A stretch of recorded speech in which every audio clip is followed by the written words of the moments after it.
Today, a lot of people come to us, see us with an awe, fear us, like us, they want to share, but the best comment I get from them is they say, sir, now we will also have to change. In a field, whether it is field of education, it is related to industry, it is related to health, it is related to any field, you have to take some calculative risk. Available in India, there are strict rules regarding that, but definitely with coming years, India is going to be a very emerging country. We together with all these manufacturers do strive a lot to give your new products globally at par so that we can also be as smart as the other part of the globe is. Thank you. Can do all those things, whatever is required to become an entrepreneur. And to become an entrepreneur, what is required, we all know. Lady का educated होना बहुत जरूरी है, तभी वो सही और गलत समझ पाएगी, उसको खुद को एक ज्ञान होना चाहिए और उसी के बिहाफ पे वो अपने आगे डिसीजंस ले सकती है। सरकार द्वारा बनाई हुई जितनी भी योजना है उनका उपयोग भी वो तभी कर पाएगी जब तक उसको उसके अधिकार नहीं पता होंगे और उसका एक ही मात्र जरिया है एजुकेशन। सच्ची तो इस बात से कि निजी स्कूल जितने भी पूरे भारतवर्ष में चलाए जा रहे हैं 70% शिक्षा जगत की अहम भूमिका वही निभा रहे हैं और 30% सरकारी विद्यालय जो पूरे देश में चल रहे हैं वो निभा रहे हैं। आवश्यकता इस बात की है कि ऐसा अनुकूल वातावरण तैयार हो जो सबको साथ लेकर चलने की दिशा में काम करे और इस दिशा में हम सब लोग मिलकर प्रयास करते हैं। मैं अधिक न बोलते हुए यहाँ पर आप सभी से आग्रह करूँगा कि श्रम संबंधी अगर कोई समस्या आपको नजर आती है, आपको लगता है कि यहाँ पर इस सुधार की आवश्यकता है, आप सभी से मेरा आग्रह है इस संदर्भ में कभी भी आप हमारे पास आ सकते हैं, हमारे साथ बैठकर बातें कर सकते हैं और हमको सुझाव दे सकते हैं इस काम को एक ढंग से निस्तारित करना चाहिए।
MANIPAL University, Jaipur, Rajasthan, to share his insights on role of private universities in meeting society needs.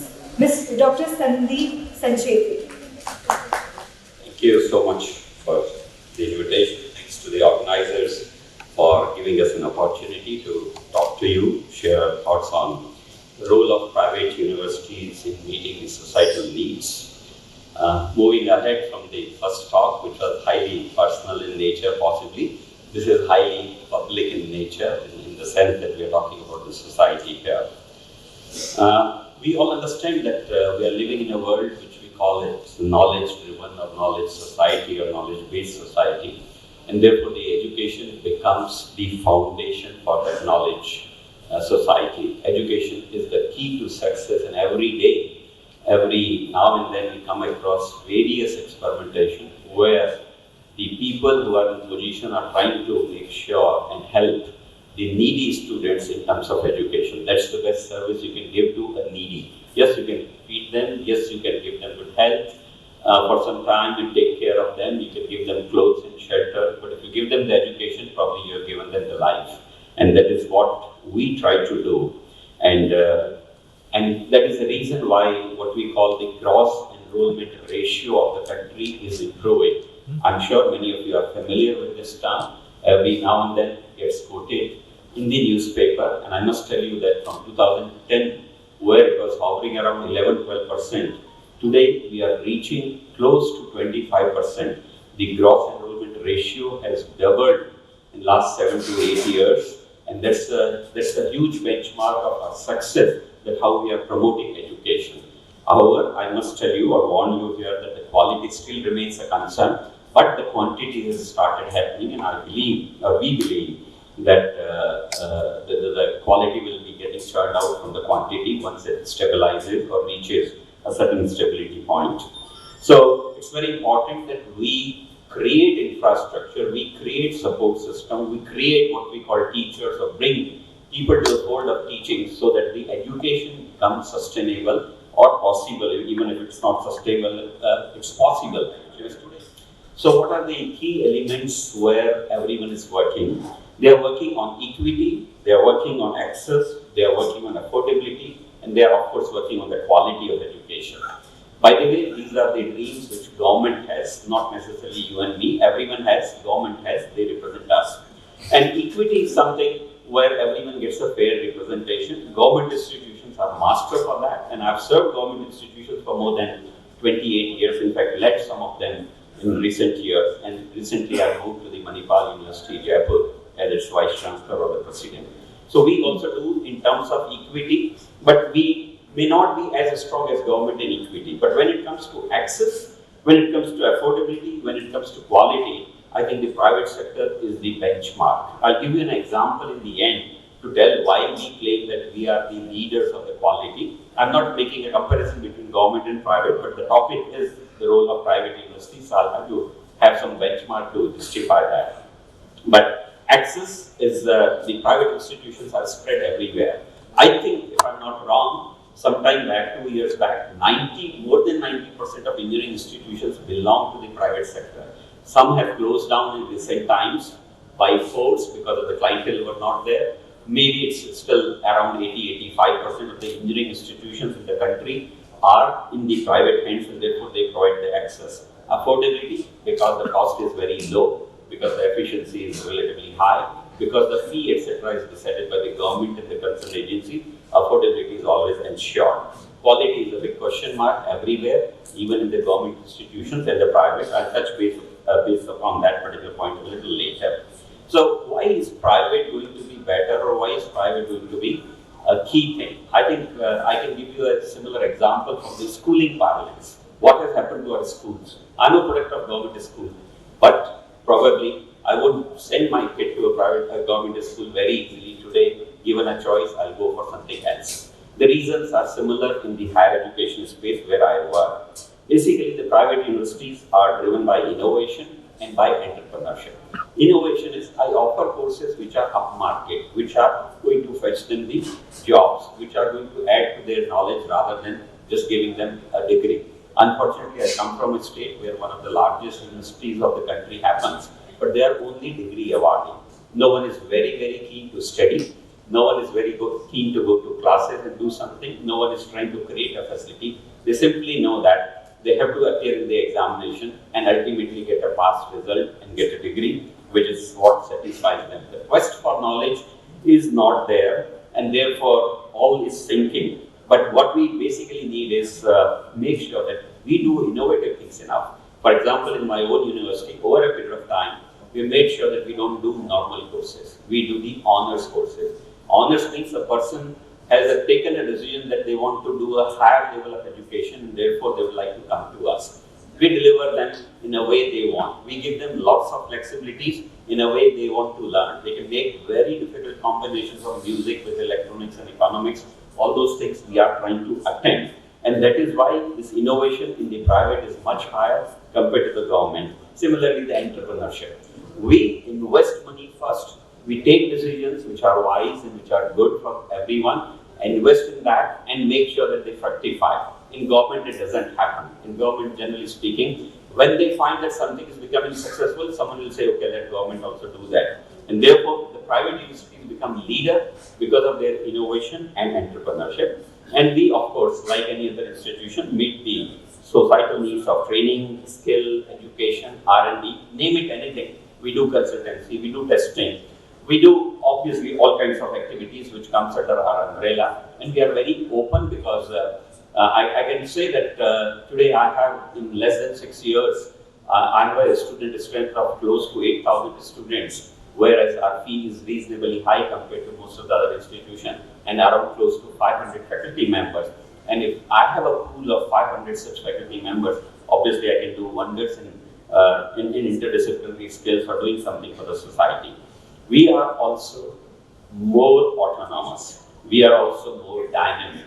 We are also changing fast. Autonomy is a feature. You talk to any, I'm sure some of you are academicians here already. The moment an academician is given a wish that what do you want to demand, I think the word they would utter is give us autonomy. That is the nature of what they demand. So in our case, the autonomy is already there with us in big number or big way. And then of course we use it to fructify in a much better way. So autonomy is something which helps us, and therefore we are more dynamic. We change the subjects. For example, I can say that in the entire Rajasthan or maybe in the north, we don't find liberal arts being promoted.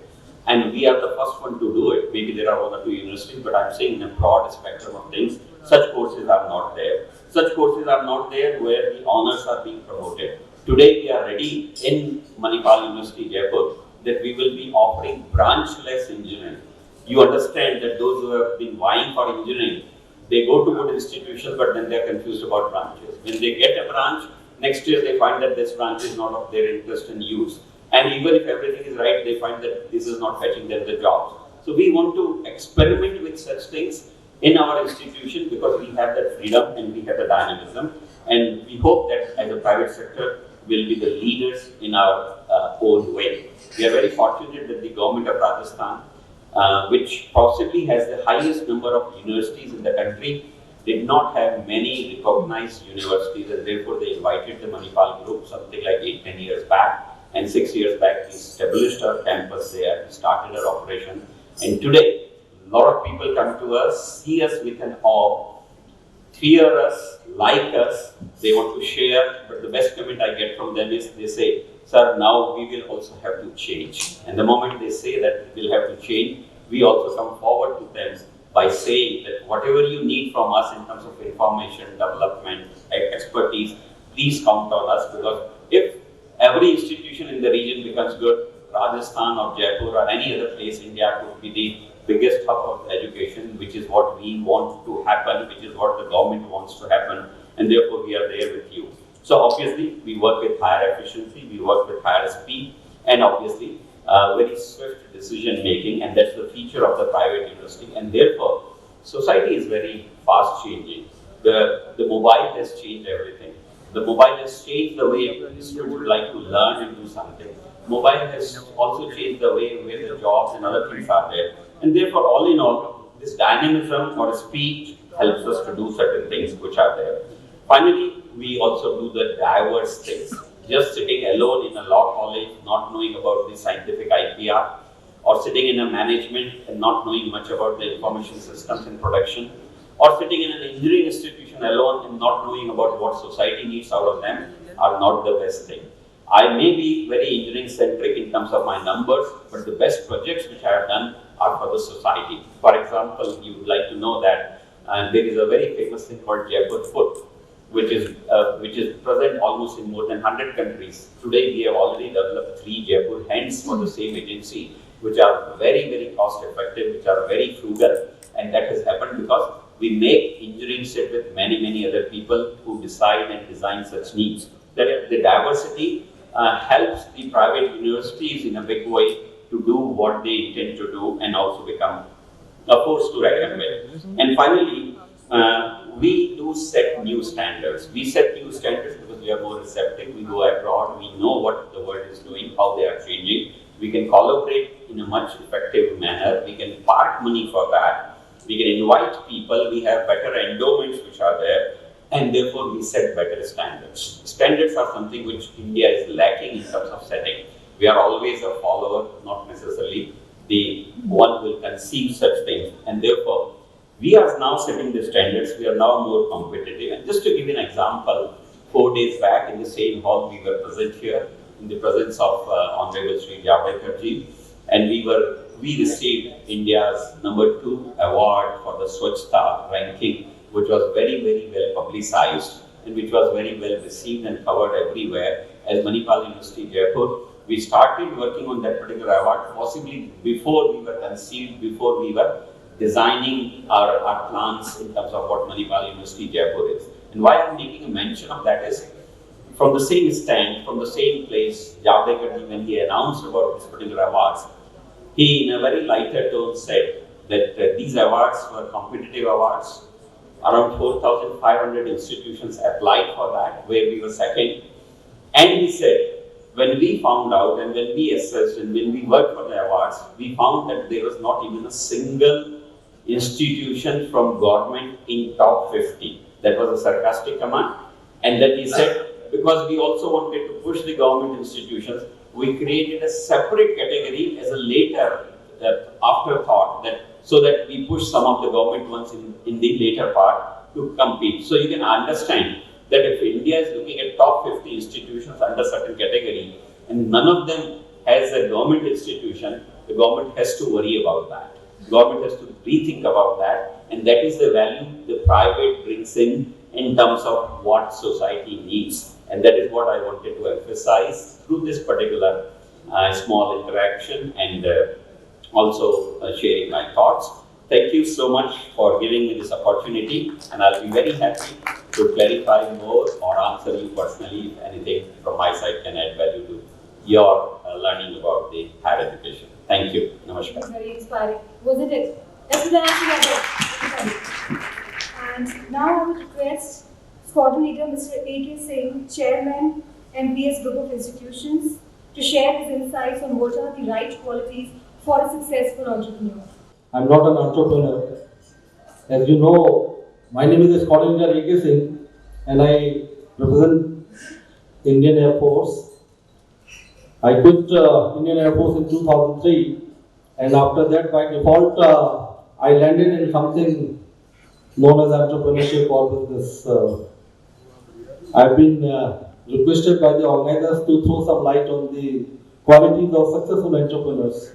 But I'm here, I'm being invited to talk on entrepreneurship, though I have already declared that I'm not an entrepreneur. I'm a person from a different field, different this thing.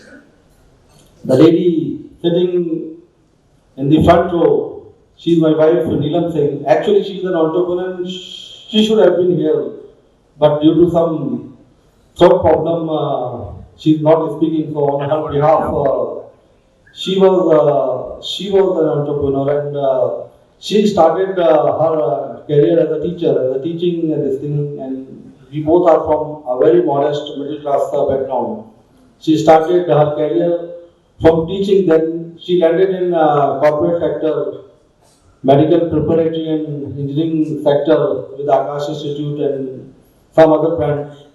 But while in Delhi, she had a very different idea, unique idea of opening a chain of hostels. So she go for that, and she opened a chain of hostels, which is a very unique type of concept in this category. She opened a chain of hostels with the name of Asha Hostels. And today, after 10-12 years, Asha Hostel has become a very big and successful brand with a great presence in Delhi as well as Chandigarh, Jaipur, Rohtak, Bathinda, and planning to have expansion in more cities with a strength of more than 350 employees in Delhi alone.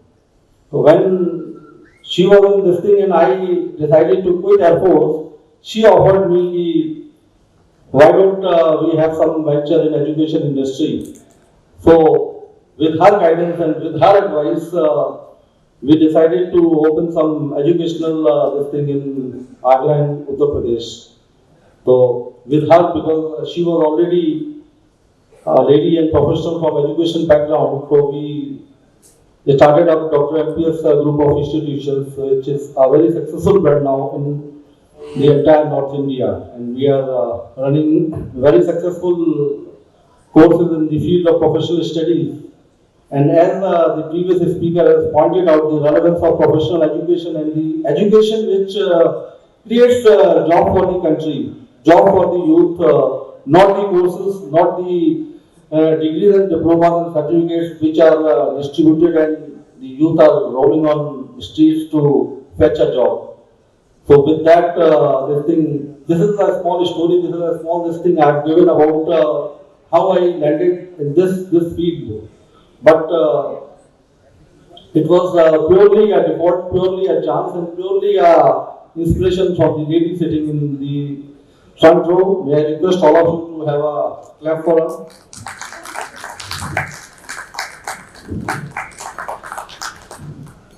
Now, we are also in education sector, so we are also producing a lot of professionals in the field of management, information technology, biotechnology, tourism, hotel management, and many other fields. But the problem is that every student who is coming to take education wants to be a job seeker. He wants to get a good lucrative job, lucrative package, and he just wants to get a good career and good job in industry. But nobody wants to become a job giver or entrepreneur. So this is something in this country. I personally feel that the mindset of the youth is to get job, not to create jobs. So people in this gentry, people in this hall, I really compliment you all of you that you have chosen, you all have decided to become the job givers, job providers for this country. Because as we always see that our country is facing a lot of unemployment, lot of other problems of the youth. But the people who are real entrepreneurs, they are providing a boost to the economy of the nation because they are giving valuable jobs to the youth of this country. So my all compliments, all this thing goes to you. But it is really not possible to become an entrepreneur unless you have some vision, unless you have some vision in life. So entrepreneur should have some good innovation, some good vision, and some ideas which can definitely succeed in the market, and then that can do well financially, professionally, and it renders a good substance to the society. So first quality which I feel that it is innovation, and it is your vision which is very essential to be a successful entrepreneur. Then I feel that a successful entrepreneur has to be a successful leader. Leadership is something which cannot be comprehended in just one word. It is a quantum, it is a mixture of many traits. Leadership, I don't want to describe leadership here because all of you know what is leadership, but for becoming a successful entrepreneur, you have to be a good leader who can lead from the front, who can give your team, your professionals in your company, your idea, who can command, control your team, and so that the organization grows and becomes a successful venture in any field. Then one more quality which I like to mention is the capacity to take calculative risk. Because if you don't have this quality in you, you can't become a successful entrepreneur. It is very essential to take risk, calculative risk, I say. Whenever you are venturing something, whenever you are putting some investment in a field, whether it is field of education, it is related to industry, it is related to health, it is related to any field, you have to take some calculative risk. And risk should be that time we should not put you in trouble when you lend that venture in market. So I personally feel that the three qualities: leadership, risk taking ability, innovation, vision, your courage, your confidence, everything matters to become a successful entrepreneur. But these are the prime aspects which I feel that they are required to become a successful entrepreneur. I wish the organizers of this program, CCLA and Incredible India, all the best, because they have tried to gather so many good people from Agra as well as from Delhi and other places here, and this will be a good summit to exchange our ideas, exchange our views, and exchange our vision, so that we can benefit each other and we can all try to be more successful in our field of profession or field of business. My special thanks to Mr. Ajay Sharma, Mr. Brajesh, and Mr. Madhusudan Bhatt, who have taken lot of pains. Still, I feel that if some more people were available, this could have been a mega thing. But hopefully, some people are from Agra, so they are on the way. Mr. Mohan Dawar is also expected shortly, and ministers who are to address this study gathering, they are also on the way. They are never on time. But still we hope that this will take a good shape and we will all have a wonderful moment, a wonderful time. I wish you all the best, all my blessings to the organizers.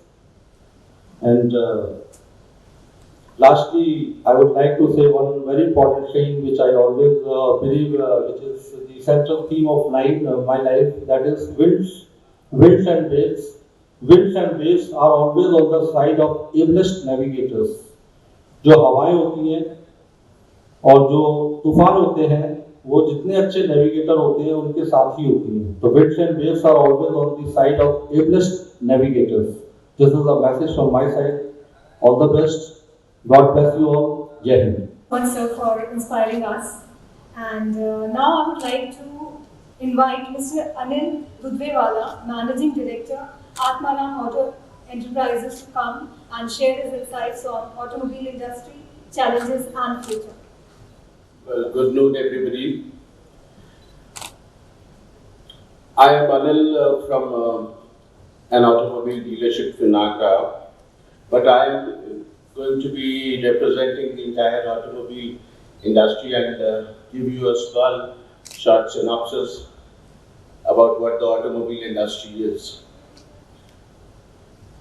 India produced over 2.5 crore automobiles in the year 2016-17.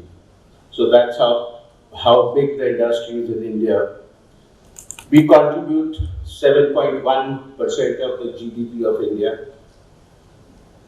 Automobile contributes 26% of the industrial GDP in India, and it is 49% of the total manufacturing in India.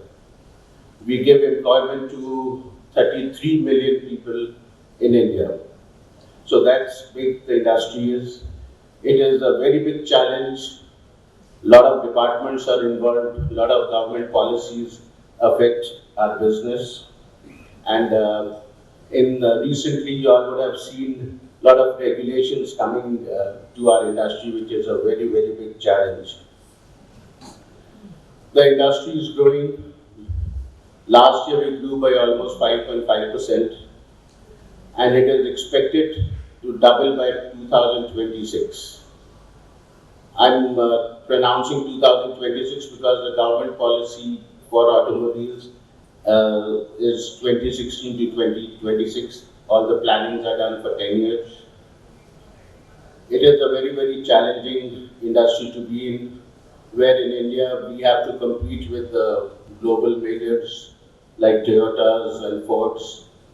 They are all coming to India, and the sort of expertise we have here. The customers have a lot of expectations from this industry. And of course, I will not be biased when I say that the automobile industry makes the country look smarter.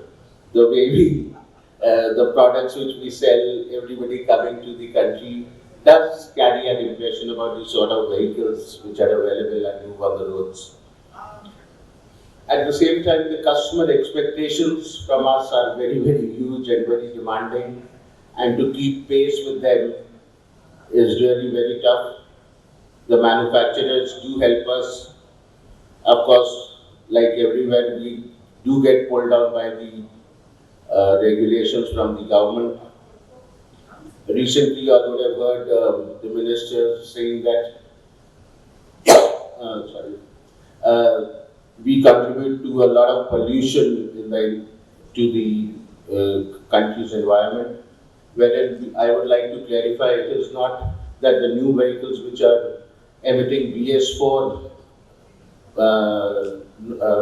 which are emitting according to the BS4 norms, they don't pollute. It is only that the old vehicles, a large population of old vehicles on the roads, which is contributing to this pollution. And the challenge, or maybe it's an opportunity, that the government is planning about. They've developed a phrase called end of life.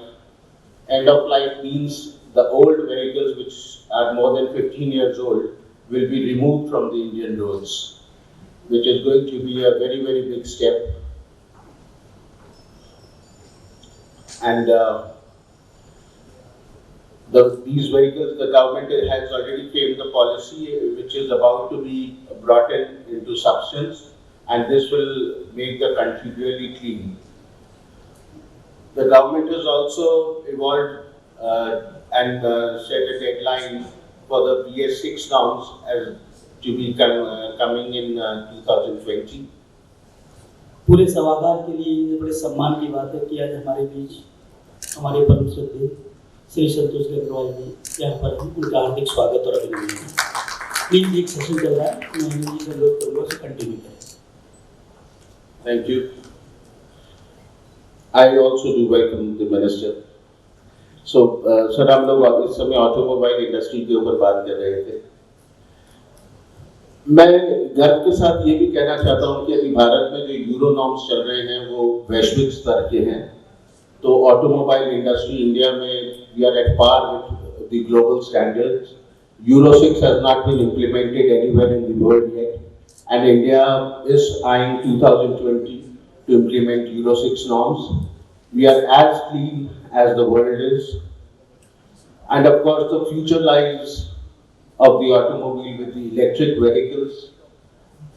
मैं आप लोगों को ये जानकारी देता हूँ कि जो इलेक्ट्रिक व्हीकल्स की बात हो रही है उसमें आज की हम जो मोटराइज्ड व्हीकल्स से अगर कंपैरिजन करें तो केवल 10% मूविंग पार्ट्स होंगे बैटरी ऑपरेटेड व्हीकल्स में।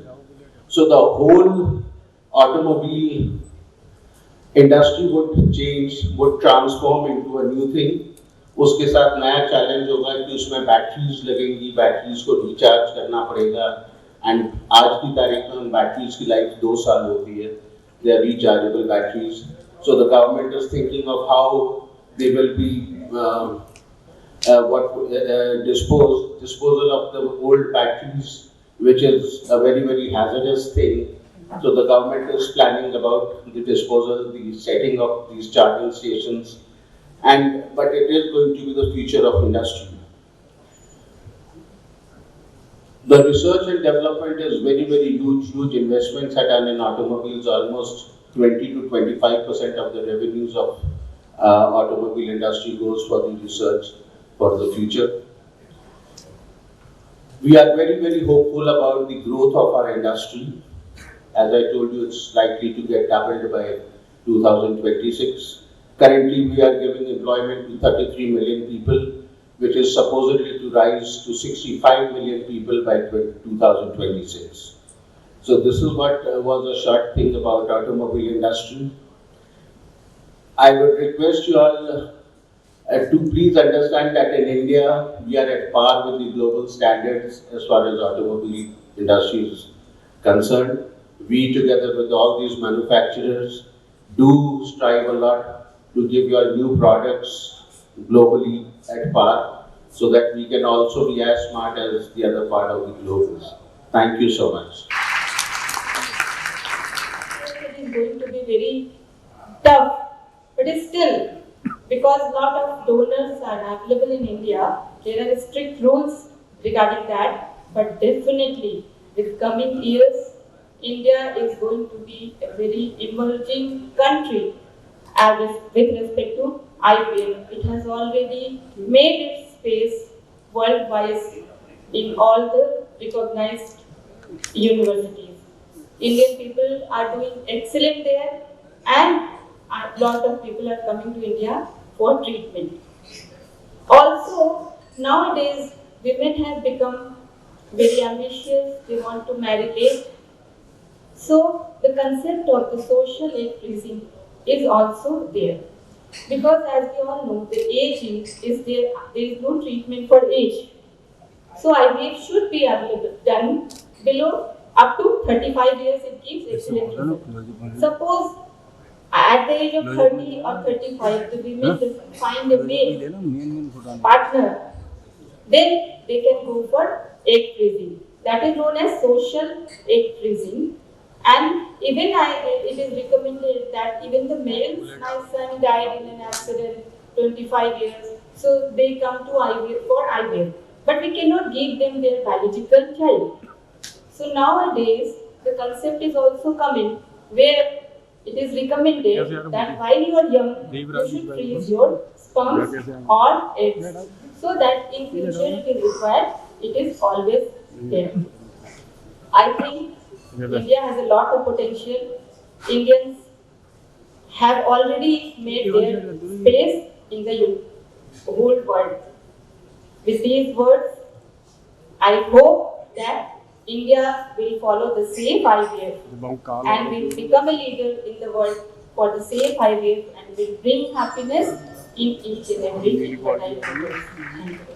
I request Mr. R.N. Kapoor, Chairman, Manoram Autos, to come and share his insights on road safety and automobile industry. और मुझे जो चीज अपनी प्रोफेशनल लाइफ में समझ में नहीं आई, वो इंडस्ट्री के आने के बाद समझ में आई। हम जो बेवकूफियां, जो गलतियां करते हैं, ये समझते हुए कि बिजनेस करना बहुत आसान है, ये बहुत गलत धारणा है। Doing business in India is one of the most difficult tasks if you compare yourself with doing business abroad anywhere in the world. यहाँ पर जब इंडस्ट्री के लिए कोई आदमी आता है, तो सबसे पहले उसको लगता है कि मैं जो इन्वेस्टमेंट कर रहा हूँ, क्या मेरा रिटर्न उसके ऊपर सेफ है कि नहीं है। आज से 60 साल पहले, 70 साल पहले जिन लोगों ने बिजनेस किया था और जो कर रहे हैं, मैं उनको सलूट करता हूं कि उन्होंने ऐसे एनवायरनमेंट में कुछ ना कुछ ऐसे कानून, कुछ ना कुछ ऐसा प्रयास करें जिससे रोड एक्सीडेंट के ऊपर कमी आ सके। मैं चाहूंगा कि आप लोगों को 1-2 वीडियो दिखाऊं ताकि आप उस समस्या के विषय में थोड़ी सी जानकारी रखें। एंड सभी एंटरप्रेन्योर्स, क्योंकि वो लोग सब सड़क का इस्तेमाल करते हैं, उनका एक कर्तव्य बनता है कि हम इस समस्या को समाधान करने के लिए अपनी तरफ से योगदान दें। To come and share his insights on entrepreneurship and option to become somebody. Mr. Sanatan Sahu, do we have him? Yes. Good afternoon, everybody. Yeah, let's be here for some time. At the outset, I will extend my sincere thanks and gratitude to the organizer for giving me this opportunity to share some views. And the topic is the entrepreneurship and option to become somebody. What is that somebody? Everybody wants to become somebody. हर कोई इंसान खास इंसान बनना चाहता है. Everybody wants to become somebody. हर किसी को अगर मौका मिले तो एक खास इंसान के रूप में परिचय पाना चाहता है या चाहती है. Somebody का परिभाषा क्या है? What is the definition of somebody? Somebody is that person who is having the capabilities to attain all the desires as the way he or she likes to do or attain. हर कोई चीज उनको ऐसे ही मिले जो जैसे चाहते हैं, वो कैपेबिलिटी रखने वाले इंसान को ही खास इंसान के रूप में परिचय हो पाता है, ऐसे मानना है। तो हर किसी के पास ये चाहत होता है। Saying this, the next question comes whether everybody is becoming somebody. क्या सब लोग खास इंसान बन जाते हैं? Answer is no. But anybody can become somebody. कोई भी इंसान खास इंसान बन सकता है। When I am saying anybody means irrespective of any background, irrespective of any geographical or demographic characters. It is gender or age, it is economic level, rural or urban background, qualified, less qualified, even illiterate people, whoever he or she may be, one can become somebody. Somebody को और थोड़ा सा करीब से देखने के लिए प्रयत्न करते हैं। Somebody means a healthy person. Healthy, there are 5 types of health. अपने जीने के लिए जो सारे सामान की जरूरत होता है, वो रिक्वायरमेंट को फुलफिल करने वाले हेल्थ, स्वास्थ्य चाहिए।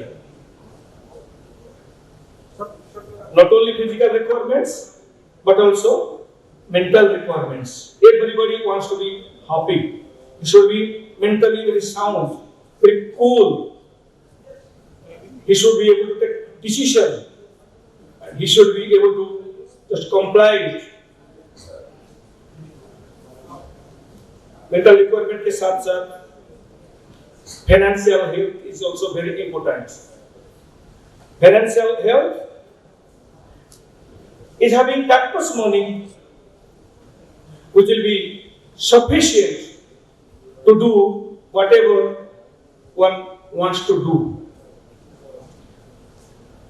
पैसा कोई काम का रुकावट न बने, कोई सपनों को साकार करने का रुकावट न बने, इतना पैसा हर किसी के पास चाहिए, इतना फाइनेंशियल हेल्थ होना भी आवश्यक है। अगर एक इंसान खास इंसान बनना चाहता है, if one wants to become somebody.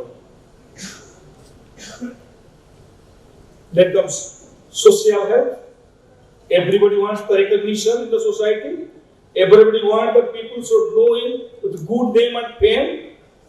Everybody wants that he or she should be a strong player in our societal game.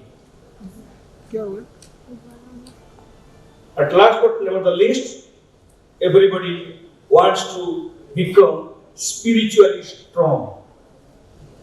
We believe that human life is precious, and we do not know after how many lives we have got this human life, and given a chance, one wants to attain the spirituality. Some time to think of God, the Almighty, to do certain things which can enrich our spirituality. And the health, in respect of all these 5 characters, that is physical health, mental health, financial health, social health, and spiritual health, is very much required to become somebody. Let us rate it. As a human being, let us rate it. Let us give 20 marks to each of the parameters: physical, mental, social, financial, and spiritual. And let's evaluate ourselves how much we score. Let us be honest to ourselves. I am holding the post of the director in one of the government of India organization. When I started rating myself, I must feel honored to say that I secured only 32%, 32 marks.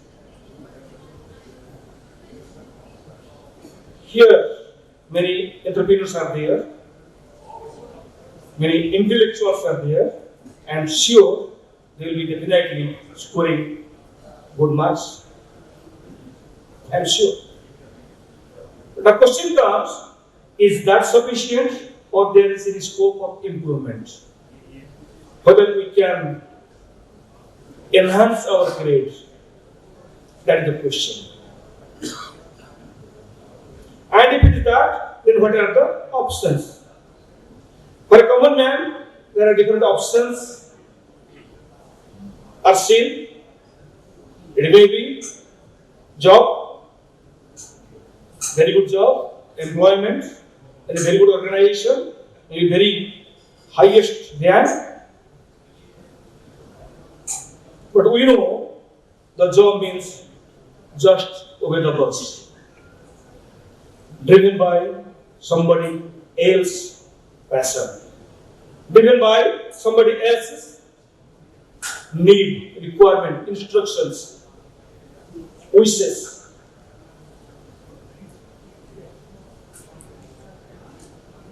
Money, definitely, it ends over because the month ends. Normally. Always extraordinary examples are there, but let us talk about the normal job doers. There will be other options. Self-employed people having a lot of intellectualities. There will be the doctors, architects, engineers, freelance engineers. There will be the athletes. There will be the sports person, artists, singers, boxers, so on and so forth. They also lead significant life to us, to the best of understanding of us. But definitely, for all those people, an extraordinary quality is very much inevitable. Extraordinary capabilities, qualifications, experiences are very much required, otherwise it is really, really difficult to attain that height. At the same time, another option is there, that is setting up a business. Setting up a business, investing money, taking calculated risks with the innovative ideas, mobilizing different resources, manufacturing or supplying or both the quality products and services to the society, that is setting up a business. And entrepreneurship can be a decision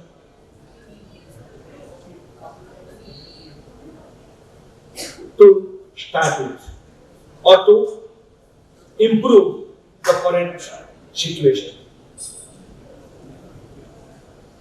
Entrepreneurship decision to start one venture by investing capital and resources with a good vision, with a good dream, and to execute all the things whichever are required to build the business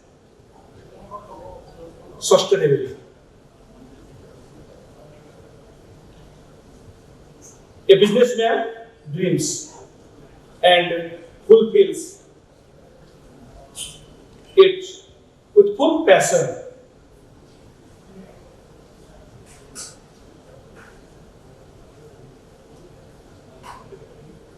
But a question comes into the mind, then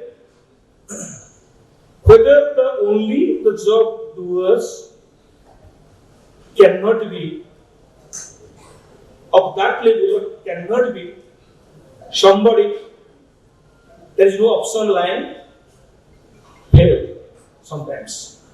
there is a downfall sometimes. And what is that? Perhaps that is the point which we need to focus upon. And to become somebody, only the business cannot be the option, but even other professions can also be the options. Who says that the job groups and not become somebody? Who can be better example than our previous president, Dr. Abdul APJ Kalam Sahab, or Air Chief Marshal Arjun? Here, one thing lies. Somebody has told that Taj Mahal has built up twice, not once. Taj Mahal has built first in the minds of Shah Jahan. He has taken decision. He has thought to build it. That has already been built in the mind of Shah Jahan. And again, it got rebuilt. But we are seeing today. Similarly, the entrepreneurship is a mindset. It starts within our mind. It is a decision coming to our mind. It is a vision coming to our mind. It is a dream coming to our mind to think upon. Categorically, the entire people can be divided into two mindsets. Number one, the people having the employee mindset with owners and ownership mindset within employees. We can see that in any employment, the people will be available, although they are the employees, but they live with the mindset of owners. They own the responsibilities. Although they are the employees, they behave, they work, they think like owners. And in the other hand, you will see some failures, especially the second or third generation of the family businesses, where the failure is there. Although the people are taking part and the owner's family, perhaps that is not sufficient, that mindset is not sufficient to take the business forward. And the failure, one of the causes is that employee mindset within the ownerships. This is very important. But the basic difference is the employee, what he does, he just interested to do whatever is assigned to do for him or her. He waits for the instructions. He carries out the work, whatever has been given to him, and he is becoming happy or expects rewards when it is successful, and on the other hand, it becomes very sad when it is not. On the contrary, the ownership mindset accept the responsibilities. It is self-starter, self-initiators. They take the initiation themselves. And they do whatever is required to do for their business. Self-initiation. He is not waiting for the instructions of others.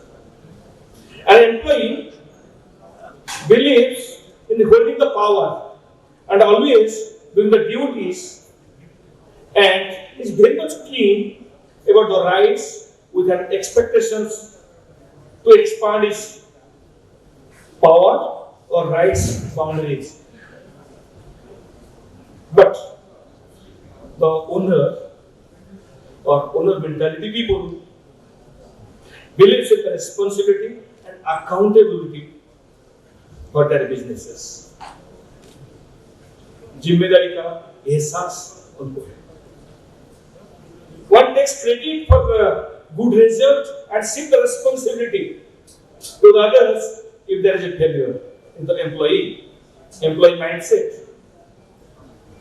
And in the other, the people, they just pass on the credit towards the entire team, especially followers, juniors, and shoulders the entire responsibility when there is a setback. That is the ownership.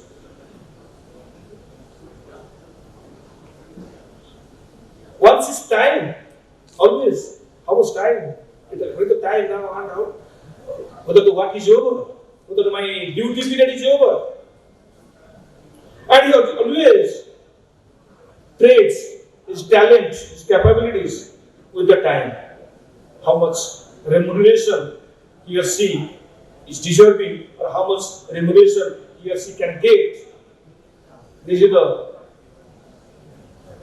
mindset of an employee. Whereas an owner, somebody wants to, rather everybody wants to go in the holiday trips, especially the family and friends. And I see them from one angle, how it could be if one applies for the leave and sanction the leave. One applies for the advance and sanction the advance, goes on holiday trip. If required, he or she will extend his her own leave, and after coming out, he will sanction the entire expenditure, the entire expenditure. The king of himself and king of others, it is the entrepreneur. So, ladies and gentlemen, entrepreneur is that person who with the decision of entrepreneurship can become somebody again, irrespective of any background. Lot of examples are there. People are from the very rural background or very low income group people, very literate people, even at the higher age, even after 60s.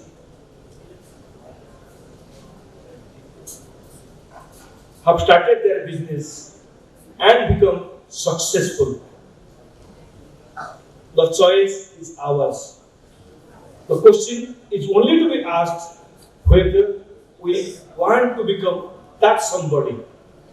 If we want to become that somebody, let us check it out whether entrepreneurship can be our decision, can be one of our options.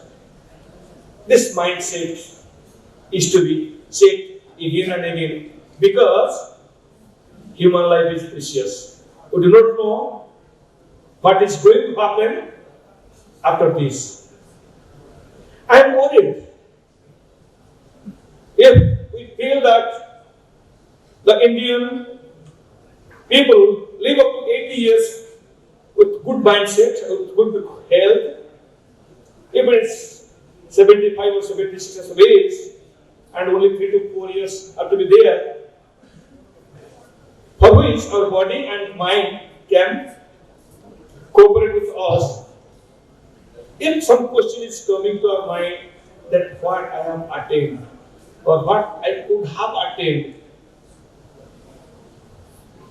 there should be a satisfactory answer.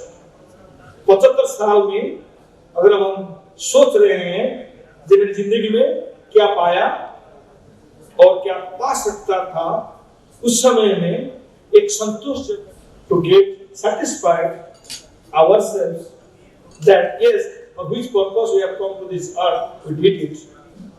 And for that satisfactory answer, perhaps the entrepreneurship can be an option.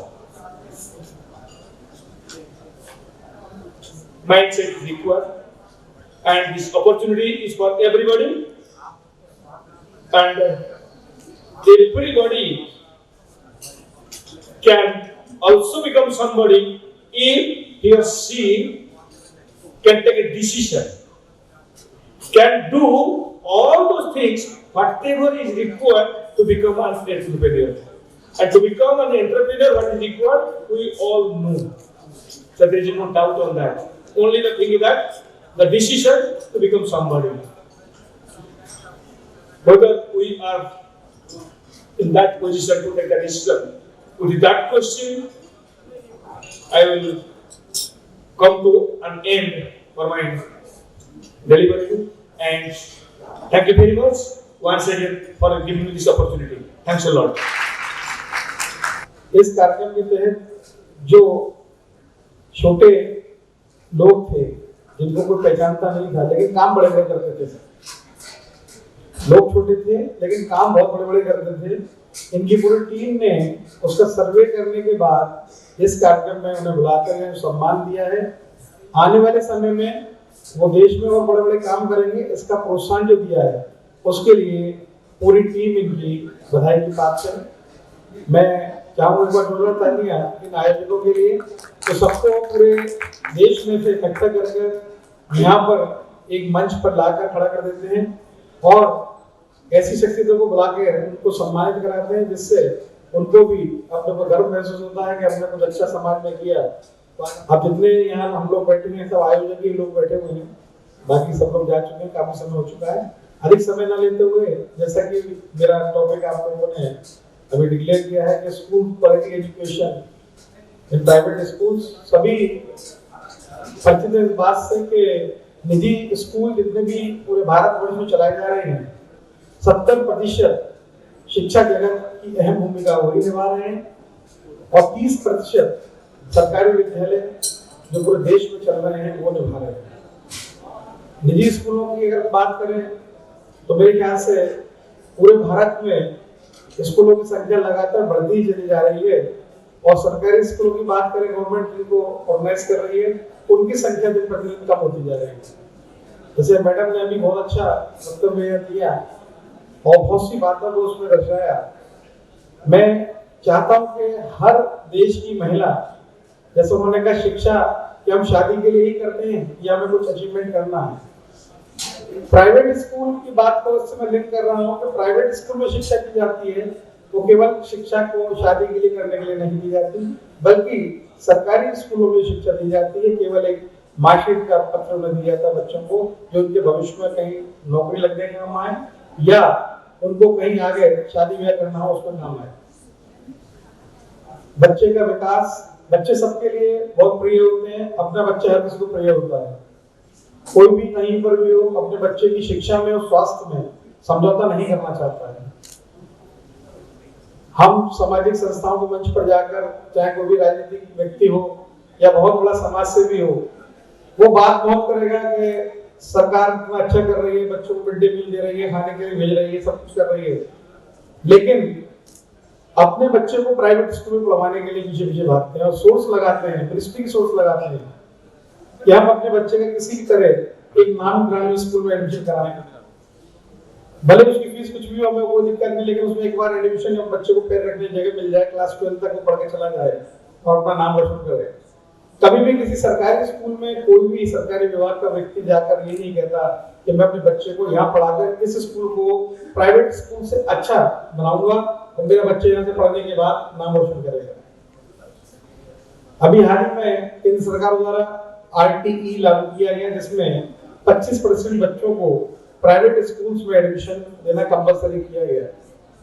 यहाँ सरकार की तरफ से कोई मौजूद नहीं है, जिससे मंत्री जी आए थे, मैं कहना चाहता था उनसे कि 25% बच्चे अगर हर प्राइवेट स्कूल फ्री पढ़ाएगा तो उसके स्टाफ का जो खर्चा है, अभी हाल ही में गुड़गांव में घटना हुई है, एक बच्चे की हत्या कर दी गई। उस घटना के बाद पूरे देश के स्कूल को सरकार उस निगाह से देख रही है जिस हिसाब से एक क्रिमिनल को देख रहा था। अगर कोई परिचय देता है कि हम स्कूल मैनेजमेंट से हैं, हम स्कूल चला रहे हैं, तो हर आदमी दहशत भरी आंखों से देखता है कि अच्छा स्कूल चला रहे हैं। तो एक पहचान ऐसी बन गई, ऐसी बदल गई एक दिन के अंदर। घटनाएं हर जगह होती हैं, ऐसा नहीं है घटनाएं कहीं नहीं होती, परिवार में भी घटनाएं होती हैं, बहुत से उदाहरण हैं। अभी रेल घटना हुई, अभी ऑक्सीजन की कमी से बच्चे गोरखपुर में मरे अस्पताल में, काफी बच्चों की वो भी हत्या थी। लेकिन अगर निजी क्षेत्र में कहीं कोई घटना हो जाए, चाहे वो कोई इंडस्ट्री प्राइवेट व्यक्ति रन कर रहा हो या कोई शिक्षक संस्था चला रहा हो, वो मीडिया से लेकर और सामाजिक स्तर तक सारे समाज सेवियों तक वो नंबर 1 पर हाईलाइट होती है, क्योंकि उनको ये अच्छा लगता है कि चलो हम जिंदगी में तो कुछ नहीं कर पाए और ये करने निकला था तो ये भी वापस आ गया, उन्हें इस पर खुशी मिलती है। आज इस मंच से मैं केवल 2 शब्द और कहना चाहता हूँ कि हमारे सामने जितनी भी समस्याएं हैं, अगर हमें कुछ अच्छा करना है तो वो रुकना नहीं चाहिए, और देश की उन्नति और देश की एकता पर 2 शब्द कहकर अपनी वाणी को विराम देता हूँ कि देश की अखंडता ही खंड खंड होने लगी है, एकता का एक दीप अब तो जलना चाहिए, मलय समीर जिन हवाओं ने विषैली की है उनका जनाजा इस देश से निकलना चाहिए। धन्यवाद। We are also honored to have among us Mrs. Pallavi Fauzdar, world record holder biker and winner of Nari Shakti Award. Ma'am, please come and address us on. आप सभी को मेरा प्यार भरा नमस्कार। Incredible India, the black ink, आप सबका बहुत बहुत शुक्रिया मुझे एज ए चीफ गेस्ट यहाँ बुलाने के लिए। निसंदेह आज का दिन बहुत ही अच्छा है और बहुत अच्छा लग रहा है मेरे को आप सभी के बीच में यहाँ आकर। टाइम थोड़ा सा कम है, बट रिक्वेस्ट किया कि कुछ थोड़ा बोलना है। बीइंग अ लेडी, मैं कहूँगी कि जो हमारा एक सफर होता है और सफर से जुड़े हुए जो संघर्ष होते हैं वो कहीं ना कहीं पैदा होने से पहले ही शुरू हो जाते हैं। बीए कर लो काफी है, क्योंकि अल्टीमेटली तुम्हारी शादी ही करनी है। कमाने के लिए तो वो होगा ही जिससे तुम्हारी शादी होगी। तो इसी तरह की कुछ धारणाएं थी जो चली आ रही थी और मैं कहूँगी आज भी है, बिकॉज हम भारतवर्ष में हैं और आज भी सबसे बड़ा उद्देश्य अगर बेटी आज पैदा होती है तो उसी दिन से शायद एजुकेशन के लिए कम और उसके दहेज के लिए पैसा ज्यादा इकट्ठा करना शुरू कर दिया जाता है। आज जो महिलाएं हैं जो कुछ अपने आप में कहीं कुछ कर पाई हैं या उनका कहीं कुछ नाम है, या जैसे मैम अभी मैंने आपको सुना, मैं अंदाजा लगा सकती हूँ कि बहुत सफर आपका भी आसान नहीं रहा होगा। कुछ अलग करने के लिए अपने आप से ही सबसे पहली जो जंग शुरू होती है, हम कहते हैं समाज से लड़ने निकले, लेकिन वो समाज नहीं होता। जो सबसे पहली जो जंग शुरू होती है वो कहीं ना कहीं अपने आप से शुरू होती है, क्योंकि दुनिया से लड़ने के लिए सबसे पहले अपने आप को तैयार करना पड़ता है कि हाँ मेरे ये सपने हैं, मुझे ये अचीव करना है, मुझे ये पाना है। फिर चाहे वो एजुकेशन के लिए हो, चाहे आपके सपने किसी भी फील्ड के लिए हो, चाहे वो आप बिजनेस करना चाहते हो, चाहे वो स्पोर्ट्स से रिलेटेड हो, या जैसे मेरा एक सपना था कुछ करके दिखाने का, आगरा का नाम रोशन करने का। मैं हमेशा से ये चाहती थी कि आगरा सिर्फ ताज की वजह से ही क्यों जाना जाए, और भी बहुत कुछ है करने के लिए। मुझे गर्व होता है आज आगरा, अगर कहीं लोग पल्लवी सर्च करते हैं तो उसमें आगरा निकल कर आता है, तो आज एक पल्लवी के नाम से भी जाना जाता है, क्योंकि पल्लवी फौजदार एक वो नाम था, और मैं इसको गर्व के साथ में कहती हूँ, जिस मिट्टी से मैं हूँ उस मिट्टी ने मुझ में इतनी ताकत दी, इतनी हिम्मत दी कि मैं विश्व की उन ऊंचाइयों पर पहुंची जहां अभी तक विश्व का कोई भी पुरुष नहीं पहुंच पाया, अकेले बाइक से।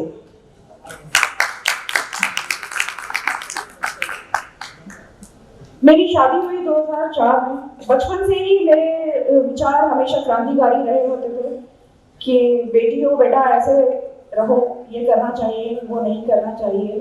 तो मेरे को ये था कि क्यों, सबसे पहला सवाल होता था क्यों, क्या फर्क है, सिर्फ जेंडर का डिफरेंस एंड उससे अधिकार बदल जाते हैं। तो ये बात मुझे बचपन से ही समझ में नहीं आती थी, तो मैंने हर वो काम किया जिसके लिए मुझे मना किया गया। अगर यहाँ नहीं चढ़ना है तो पहले मैं चढ़कर देखूंगी कि यहाँ क्यों नहीं चढ़ना था। शायद वही सोच थी आज जो मैं कुछ कर पाई, या आज एक एग्जाम्पल की तरह, या एक कहीं ना कहीं बहुत सारे लोगों को कहीं मेरी स्टोरी मोटिवेट कर जाती है, वही एक सोच थी। एंड उसी सोच को लेते हुए जब बड़े होते हैं आप देखते हैं कि अधिकतर लड़कियां अपने पैरों में, बोलते हैं कि समाज ने बेड़ियां डालती हैं, लेकिन समाज के डालने से पहले ही वो अपने पैरों में, हाथों में बेड़ियां पहनकर बैठ जाती हैं। एजुकेशन सिर्फ शादी के लिए की जाती है, क्योंकि लड़के वाले देखने आएंगे तो ये होगा भैया कम से कम लड़की एमए तो पास होनी चाहिए। तो क्या सिर्फ एजुकेशन सिर्फ शादी करने के लिए? पहला सवाल मैं आप लोगों से पूछती हूँ, किसने इस बात को समर्थन देते हैं कि सिर्फ शादी के लिए या आपके डेवलपमेंट के लिए?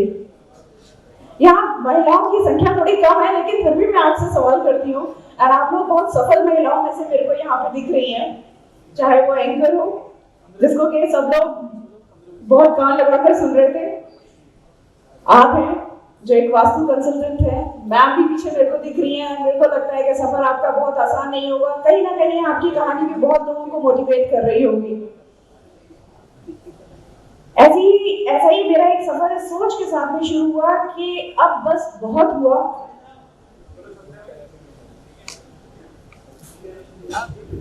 2004 में मेरी शादी हुई थी। 10 साल लगा मुझे अपने आप से लड़ने में, क्योंकि कहीं ना कहीं एक सोच रखती थी कि दुनिया को बदलना है।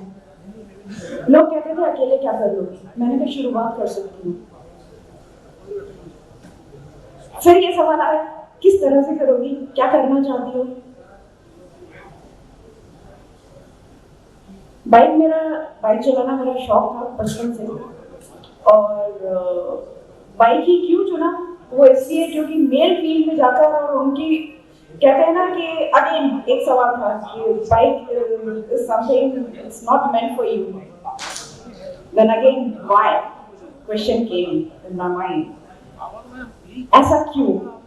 एक मशीन है, मशीन को भी आप लोगों ने डिसाइड कर लिया कि ये पुरुष के लिए कि महिला के लिए। अगर आप महिला हैं तो स्कूटी चलाइए, हीरो बुक चलाइए, लूना चलाइए, उस टाइम पे लूना हुआ करती थी। बाइक ही क्यों? जब भाई चला सकता है, पापा चला सकते हैं, तो मैं क्यों नहीं? मैं ये नहीं कहूंगी कि जनरेशन गैप था, सिर्फ उस पीढ़ी के लोगों ने ही रोका, नहीं, मेरे कई फ्रेंड्स ऐसे थे जो मुझे बोलते थे कि जिस चीज के लिए बनी हो वही किया करो तो ज्यादा अच्छा लगता है। तो कहीं ना कहीं मुझे दुख होता था ये देखकर कि इनकी भी सोच को बदलने की जरूरत है। ये जो आज एक बीमारी जो फैली हुई है, ये भी कहीं ना कहीं इस रोग से संक्रमित है। शादी के 10 साल लगे, क्योंकि मेरे इन-लॉज को 10 साल तक नहीं पता था मुझे बाइक चलानी आती है। उन्हें पता तब चला जब मैंने वर्ल्ड रिकॉर्ड बना लिए और जब मैं न्यूज में आने लगी, बोलते कोई और होगी। तो बाद में पता चला अरे ये उन्हीं की बहू थी। तो मेरी मॉम लोगों को समझ में नहीं आया कि कैसे रिएक्ट करें, आशीर्वाद दूं या shock. She was in shock actually, but जो शब्द उनके मुंह से निकले तो उन्होंने कहा I am proud of you, because मैं कहूँगी क्योंकि वो भी एक महिला थी और कहीं ना कहीं उन्होंने भी संघर्ष किया। मेरी सोच ये थी, 2 बच्चों की माँ थी मैं, जब मेरे दिमाग में दोबारा से यह खुराफात आई कि मैं कुछ ऐसा कर दिखाऊंगी जो लोग अभी भी ये कहते हैं कि तुम नहीं कर सकती या तुम इस चीज के लिए नहीं बनी हो। तब भी मेरे दिमाग में ये था, who are you to decide on my behalf what I can do and what not? कुछ तो मेरे लिए छोड़िए जो मैं डिसाइड कर सकूं। ऐसी ही सोच लेकर मैंने हस्बैंड से अपने डिस्कस किया कि मैं बाइक से ऐसी जर्नी पे निकलना चाहती हूँ जो अभी तक नहीं की है किसी ने। एक्सेप्ट करना लोगों के लिए बहुत आसान नहीं था। हस्बैंड थोड़ा डिलेमा में थे, क्या बोलूं? हाँ बोलता हूँ तो एक इकलौती बीवी है, ना बोलता हूँ तो सबसे पहला दुश्मन मैं ही बनूंगा इसका।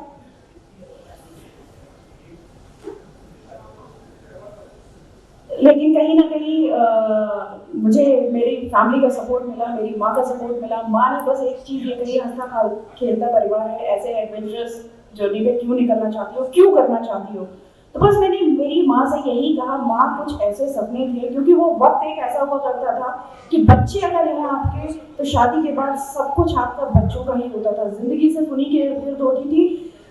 औरत को सिर्फ एक त्याग की मूर्ति समझा जाता था और वो सिर्फ उसके हिस्से में आते थे तो सिर्फ त्याग त्याग और त्याग, चाहे वो अपनी पढ़ाई से लेकर हो, चाहे शादी के बाद फिर अपनी जॉब छोड़ने से लेकर हो, क्योंकि परिवार को आगे चलाना है। जब 2015 में मैं अपनी जर्नी स्टार्ट करी, मेरा जो पहला रिकॉर्ड बना, मैं लद्दाख के लिए निकली अकेले अपनी बाइक पे, जिसमें मैंने सिंगल जर्नी में 16 पासेस कवर किए, जिसमें से 8 पासेस ऐसे थे जो 5000 मीटर से ऊंचाई के थे, जो कि एक वर्ल्ड रिकॉर्ड था अपने आप में। उसमें से भी 2-3 पास ऐसे थे जो जिसमें मैं पहुंचने वाली पहली अकेली महिला थी। वापस लौट कर आई उस जर्नी से, एक अजीब सी हिम्मत मिली, एक अजीब सी ताकत मिली, क्योंकि ये जो जर्नी आप कह लीजिए, या ये लड़ाई आप कह लीजिए, या ये संघर्ष, जो भी आप नाम इसको देना चाहें, कहीं ना कहीं सिर्फ ये मेरा अकेले का नहीं था, ये कंप्लीट वुमेन फेटर्निटी के लिए था। उन महिलाओं को जो अपना आत्मविश्वास खो चुकी थी कि हम क्या कर सकते हैं, उनको ये जताने के लिए कि आप क्या कर सकती हैं। कुछ ऐसे पुरुष जो ये सोचते थे कि आप ये नहीं कर सकती हैं और ना ही ये आपको शोभा देता है, तो उनको बताने के लिए कि क्या कर सकते हैं। वापस जब लौट कर आई, एक और ऐसा ही पास था जिसका नाम मैंने सुना हुआ था कि विश्व का सबसे ऊंचा पास माना जाता है, माना पास या डूंगरीला पास कह लीजिए, जो इंडो चाइना बॉर्डर पे है। आज तक कोई नहीं पहुंचा था, मैं भी एक कोशिश करना चाहती थी कि कितना दम है मेरे में। 2015 सितंबर में मैं गर्व के साथ में कहती हूँ कि मैं 0 पॉइंट तक पहुंची और हाइट उस पास की थी 18,774 फीट, और अकेले गिरते पड़ते मैं उस शिखर तक पहुंची, जो अपने आप में कहीं ना कहीं जो मेरे खुद के डाउट थे, मेरे को अपने आप को लेकर, मुझे भी उन्होंने गलत साबित कर दिया। क्योंकि होता है, आप समाज को जवाब दे देते हैं लेकिन कहीं ना कहीं एक अंदर डर होता है कि हम ये कर सकते हैं या नहीं कर सकते हैं। हो सकता है ऑपरेशन ओटी में जब आप जाते हो, I know your experience, but फिर भी लोगों को ये लगता है कि ये ऑपरेशन सक्सेसफुल रहेगा या नहीं रहेगा। कहीं ना कहीं आप एक जगह पे आपके ईश्वर के हाथ में छोड़ते हैं। तो ऐसे ही मैंने अपने आप को सरेंडर करके ईश्वर के हाथ में छोड़ दिया था। और ईश्वर में मैं कहती हूँ कि जब आप ऊपर वाले पे विश्वास रखते हैं तो विश्वास 100% होना चाहिए, चाहे वो अपने आप पे हो चाहे ऊपर वाले हो।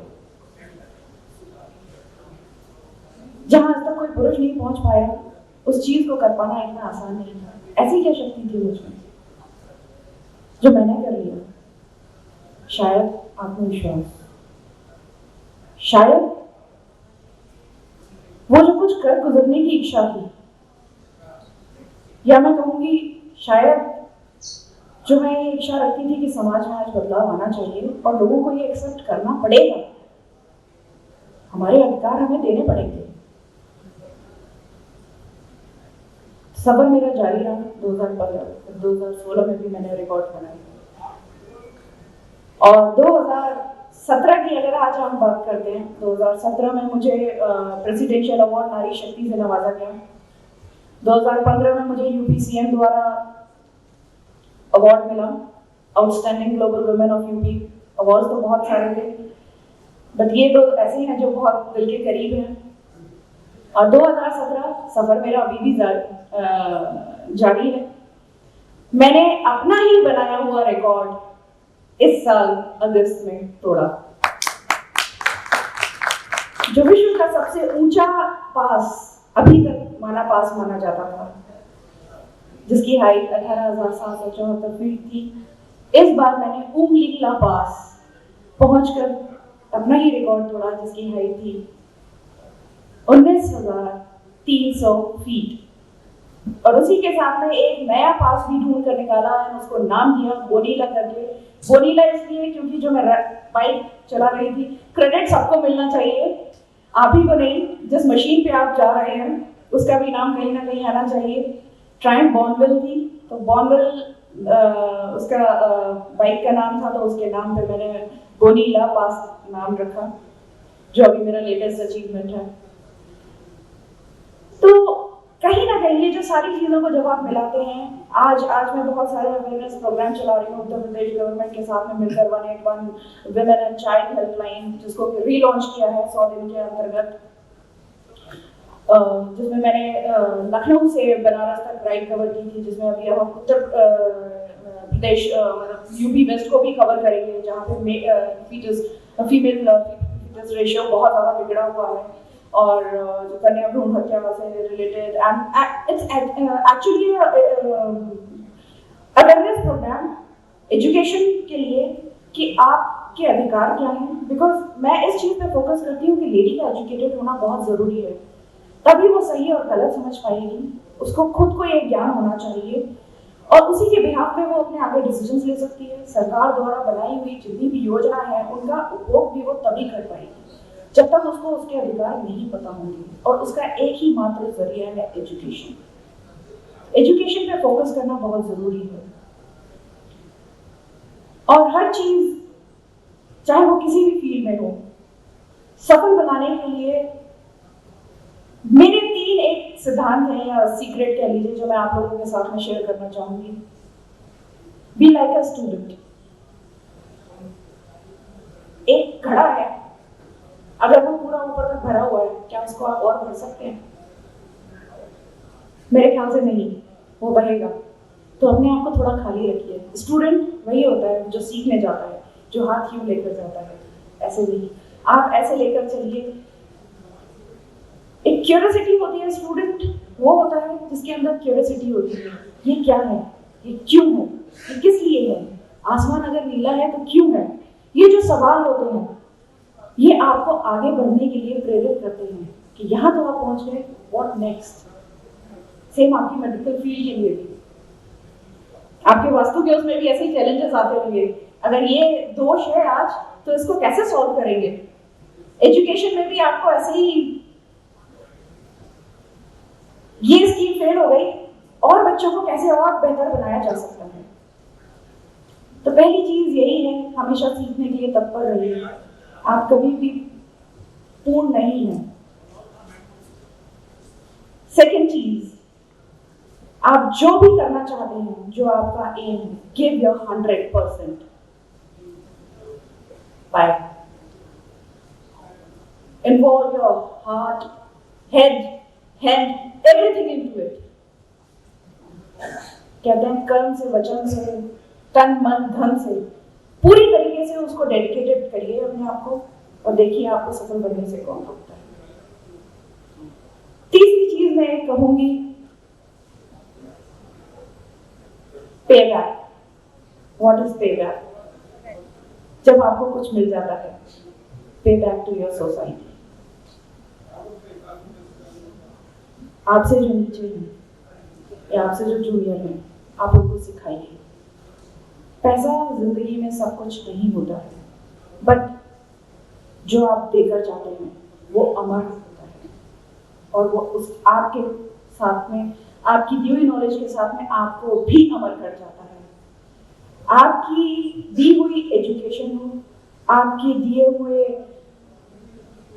आप लेक्चर बोल लीजिए या आप कहीं भी कोई भी सिखाई हुई चीज, आपको नहीं पता सामने वाले इंसान की जिंदगी में कहाँ किस मोड़ पर उसको मदद कर जाती है, और कहाँ वो अपनी लाइफ को रिलेट करके, अपनी चीजों को जोड़कर आपके सामने एक सफल व्यक्ति के रूप में कब आकर खड़ा हो जाता है। तो ऑलवेज हेल्प अदर्स, जो आज पीछे छूटती जा रही है कहीं ना कहीं चीज। हाँ, समय थोड़ा सा कम है, मुझे जाना भी है। इसी के साथ में बहुत बहुत धन्यवाद। I heartily welcome to Mr. Santosh Gangwar ji, minister of government of India. मैं उनका हार्दिक स्वागत करता हूँ। साथ ही स्वागत करता हूँ यहाँ आए सारे डेलीगेट्स, डिग्निटीज का। उन्होंने इस कार्यक्रम की शोभा बढ़ाई और इसमें अपना कीमती वक्त दिया। Thanks lot, thank you very much. मैं आग्रह करूँगी हमारे मुख्य अतिथि दी मिस्टर संतोष गंगवार जी की, वो आके हम सबको एड्रेस करें। सब मंच पर उपस्थित सभी साथीगण और मेरे सामने उपस्थित भाइयों और बहनों, मित्रों, मैं क्षमा चाहूँगा कि आपके बीच में ज़्यादा देर तक नहीं रह पाऊँगा, और मैं देश में सत्ता परिवर्तन के बाद पिछले 3 वर्षों से लोग जो हमसे अपेक्षा कर रहे थे, हम उस अपेक्षा की कसौटी पर आगे किस ढंग से काम कर रहे हैं, ये पूरे देशवासी अब इन सारी बातों के बारे में जानना भी चाहते हैं और हमसे बहुत विश्वास और उम्मीदें कर रहे हैं।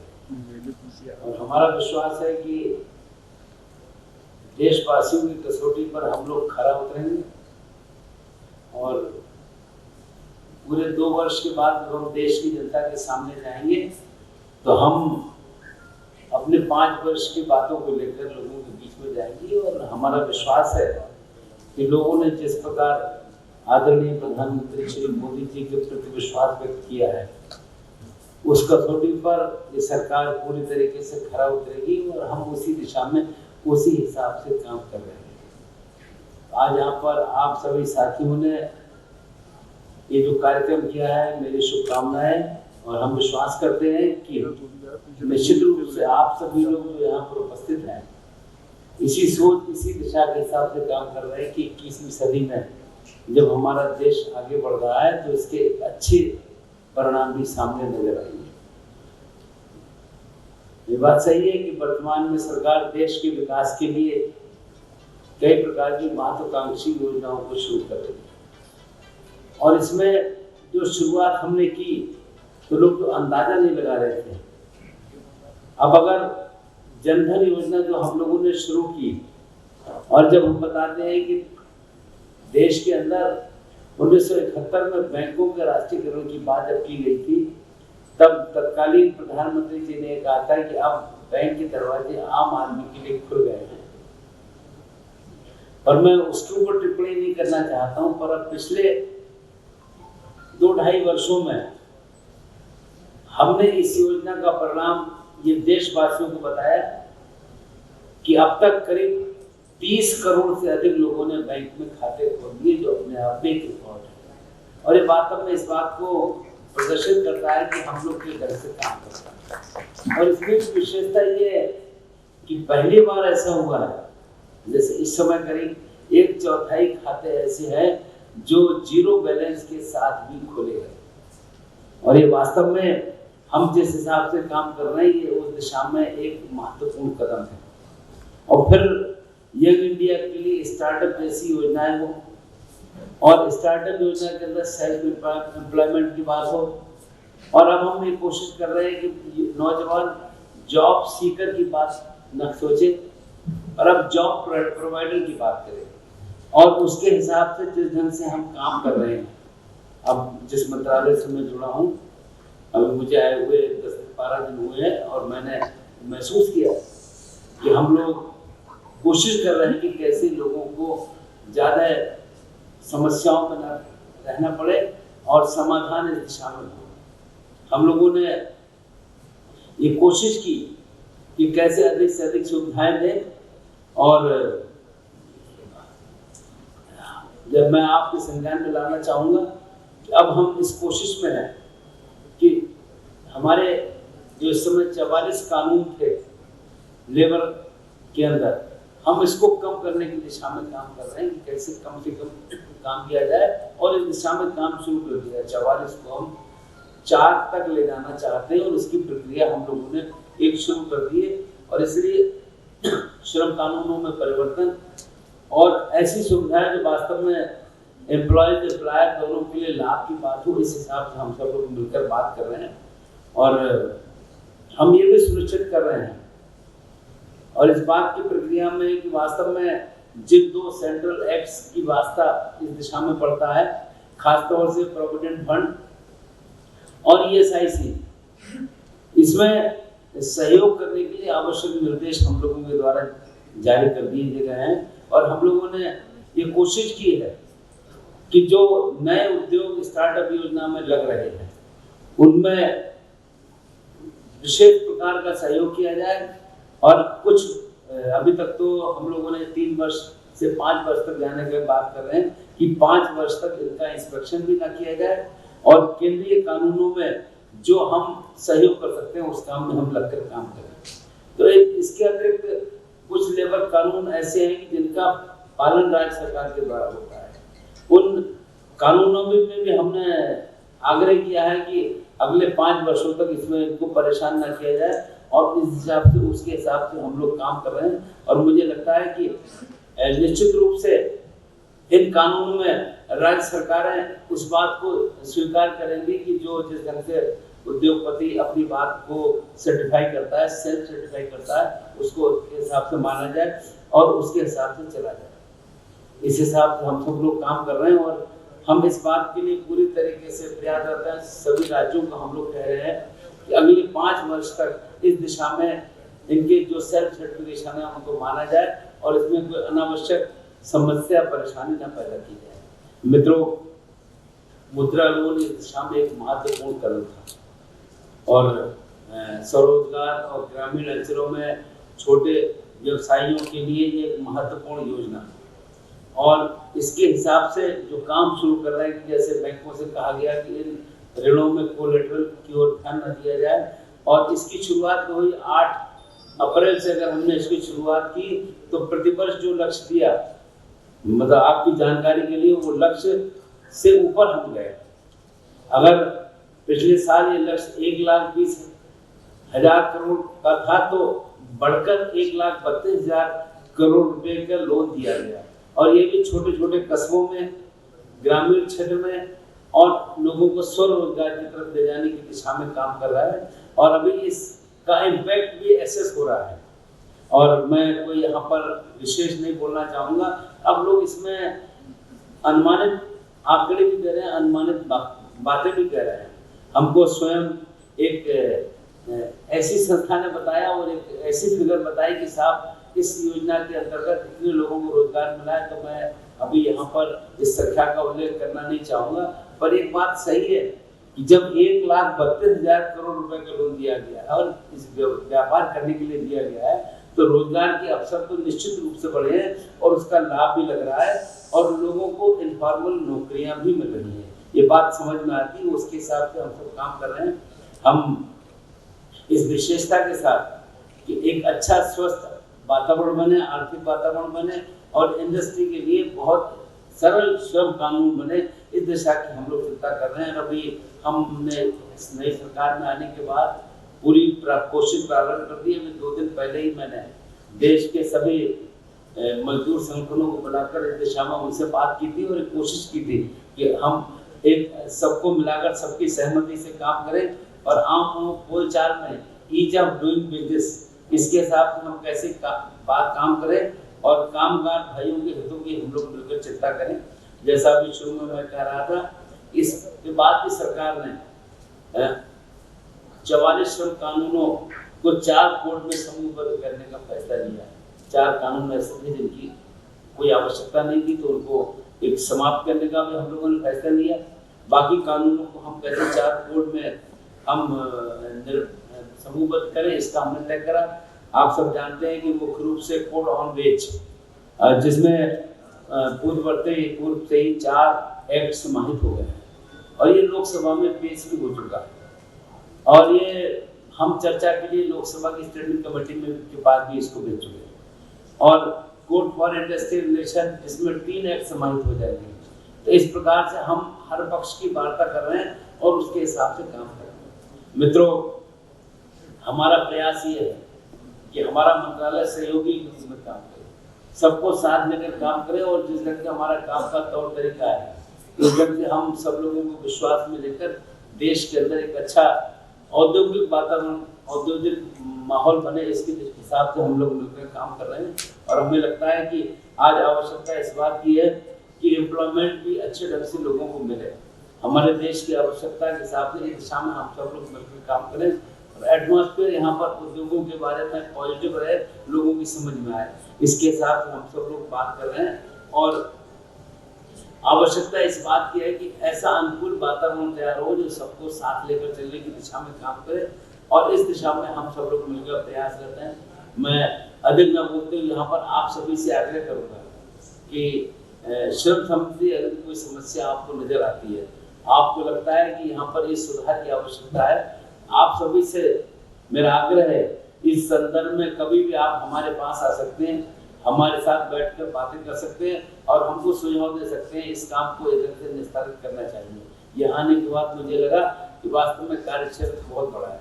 और अभी 4 दिन पहले जब मैंने देश के सारे व्यापारी उन सारे मजदूर संगठनों को बुलाकर बात की तो हमें लगा कि रुचि सबकी एक है कि इंडस्ट्री के क्षेत्र में स्वस्थ वातावरण रहे, स्वस्थ माहौल रहे, पर सबको साथ लेकर चलने की दिशा, सबका सुझाव ये था कि पर साथ लेकर चलने के लिए सबका हित ध्यान में रखकर हमको फैसला करना पड़ेगा। और इसमें देश के अंदर इस माहौल के हिसाब से हम लोग काम कर रहे हैं कि वास्तव में आज देश के अंदर नौजवानों की संख्या और नौजवानों को काम अगर इस ओर हमने इस ध्यान में नहीं दिया तो कहीं ना कहीं कमी होगी, तो उस कमी की जिम्मेदारी भी हम पर है।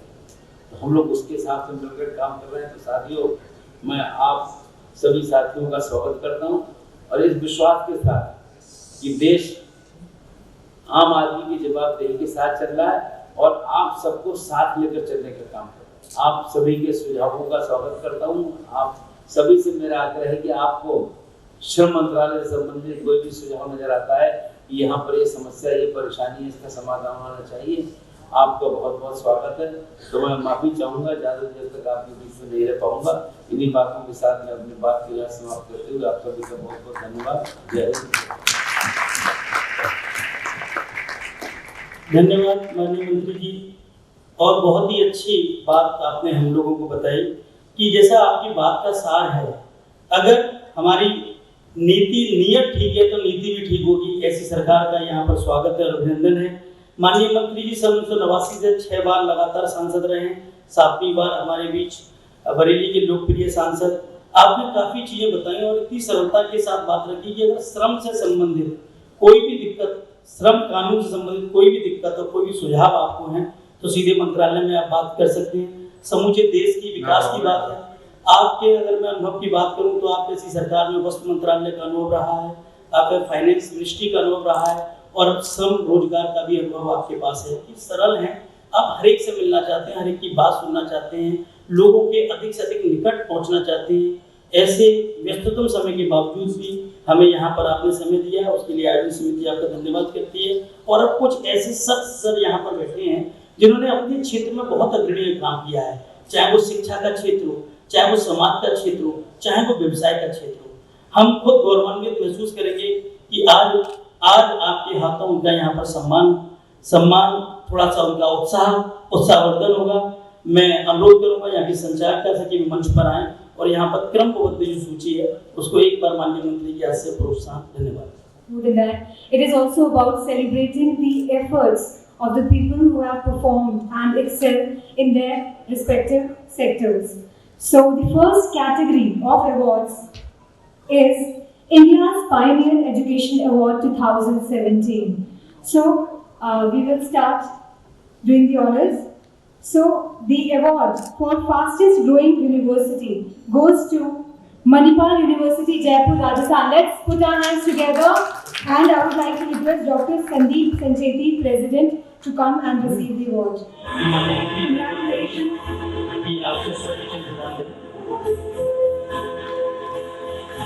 The award for fastest growing university also goes to Apex Professional University, Arunachal, Pradesh. And I would request ACHARYA SHRI DHANWANT Singh, Chancellor, to come and receive the award.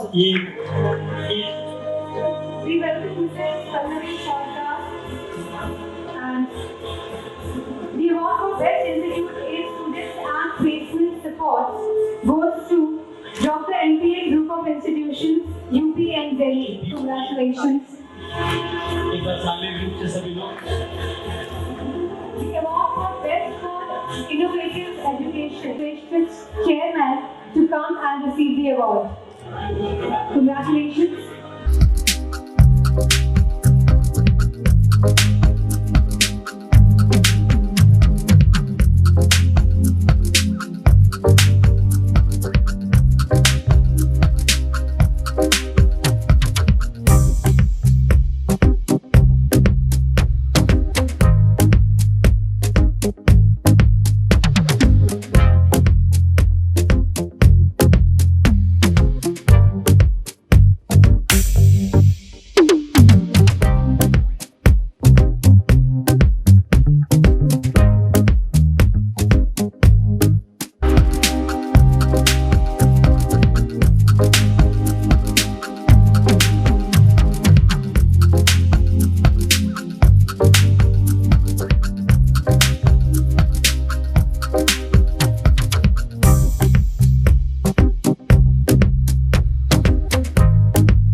This is a wonderful experience, wonderful feeling, and I'm really, appreciate the efforts of the incredible India, and that I'm getting award here.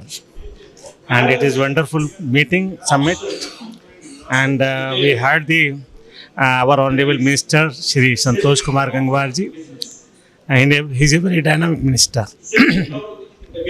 और यहाँ जो कुछ हो रहा है उससे बहुत inspire हो रहा हूँ और उम्मीद है आगे भी मैं इस समिट को अटेंड करता रहूँगा.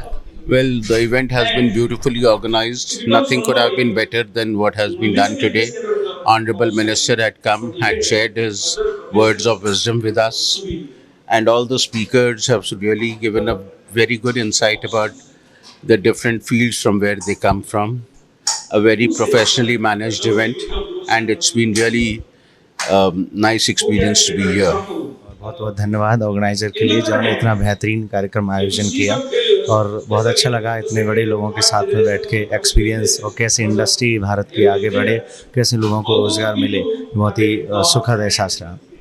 बिकॉज रोज़गार की तो प्रॉब्लम्स मोस्टली सभी जगह पर है, तो हमें उसको सोल्यूशन कैसा देना चाहिए, सरकार को उससे जल्द से जल्द रोज़गार भी देना चाहिए, बिकॉज मोस्टली सिटीज़ में रोज़गार काफ़ी प्रॉब्लम है. मुझे लगता है कि जैसे सरकार ने स्टार्टअप इंडिया को शुरू किया है, स्किल इंडिया को शुरू किया है, तो भारत में जनसंख्या है लेकिन वो जनसंख्या बहुत ज़्यादा दक्ष नहीं है, तो उस स्किल युक्त बना के अपने इंडस्ट्रीज़ को खोल के, अपने स्टार्टअप को खोल के बहुत सारे, जैसे मोदी जी कहते हैं कि रोज़गार देने वाले बनो, रोज़गार पाओ मत, तो मुझे लगता है एक करेज के साथ, इनोवेशन आइडियाज़ के साथ, जैसा कि सारे लोग यहाँ बता रहे हैं, स्टार्टअप किया जा सकता है और अच्छा रोजगार में युक्त किया जा सकता है. Event is wonderful. I would like to congratulate the organizers, Mr. Ajay Sharma and Mr. Bhatt and the other organizers.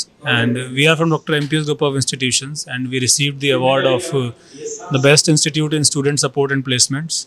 And the credit goes to the entire team, our chairpersons, coordinator A.K. Singh, our co-chairperson, Madam NEELAM Singh, our director Dr. Rajiv Ratan, and the entire team, the credit goes to them.